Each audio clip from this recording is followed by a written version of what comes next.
Hi, I'm Karina, bringing you the latest up-to-date travel news and stories from around the globe. Today we are investigating the tourism sector, the most popular destinations of 2010, more strikes and restaurants with a difference. Let's go to the Caribbean first. The Caribbean tourism sector recovered and is booming again. The luxury destination Jamaica is leading the way. Despite a global drop in the number of holiday travelers, Jamaica has managed not only to keep, but also to raise its market share. Worldwide visitor figures show a 3.6% rise earlier this year and welcomed approximately 1.3 million visitors between January and August. Jamaica had to overcome challenges like global tourism slowdown and fears over crime. However, it continues to lead the Caribbean out of recession, as Air Jamaica recently merged with Caribbean Air to create the largest carrier in the region. The new airline now offers international passengers unrivaled access to a host of destinations. Let's hope that this recovery is a barometer for other destinations worldwide.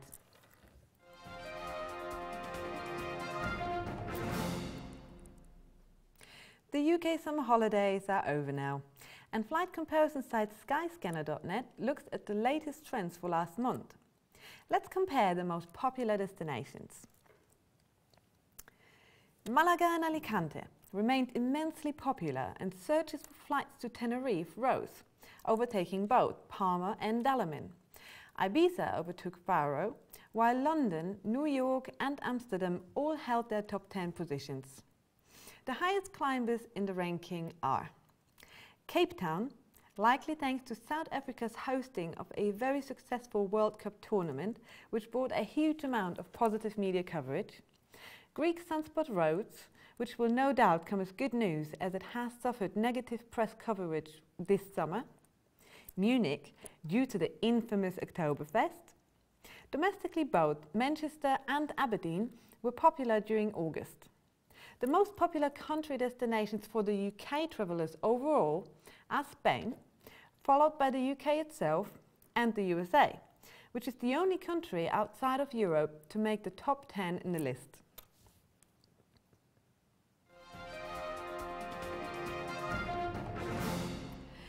Strikes, here we go again. After workers on London's Underground went on strike and halted the transport network, which accounts for more than 1 billion journeys a year, two key meetings have been held in order to decide if British Airways and Virgin Atlantic will face strike action this autumn. Unite, the union representing the British Airways cabin crew, will have a meeting to discuss further walkouts in the long-running dispute over pay and working conditions.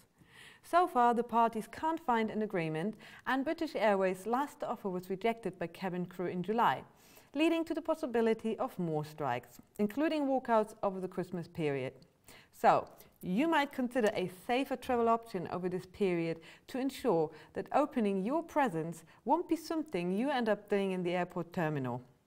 Meanwhile, Virgin Atlantic is due to hold negotiations with pilots to try to avoid the first strike in the airline's 26-year history and find an agreement over the minimum number of scheduled days off. Happy days, at least for those who are striking. Now for something completely different. How about the chance to completely reevaluate the notion of taste? We have discovered a couple of alternative restaurants. The Don Lenoir restaurant in Barcelona has abandoned romantic mood lighting in favour of complete and utter darkness. Without sight, other senses are offered a new sensation, and darkness leads to truthfulness about taste, apparently. The chef creates a refined and sensorial cuisine with fresh ingredients to help you to enjoy food in this unique way. In the darkroom, you are guided and served by blind staff. Dining like this could also have the advantage to save you a lot of time in the makeup room. And speaking of bathroom visits, make sure you end up at the right table. If you want to try dining on colourful pills, smoothie syringes, cocktail drips, test tube shots and paraphernalia in all manner of the clinical, well then don't miss out on the Clinic Singapore. The clinic includes a dining area where people sit on gold-plated wheelchairs and the food is served in stainless steel medical dishes. Hospital chic, is the new buzz in Singapore. However, a few too many of those cocktail drips and the wheelchair could end up being more than just decoration, as the taxi rank is a good 300 meters away on Clark's Quay. That's it for today.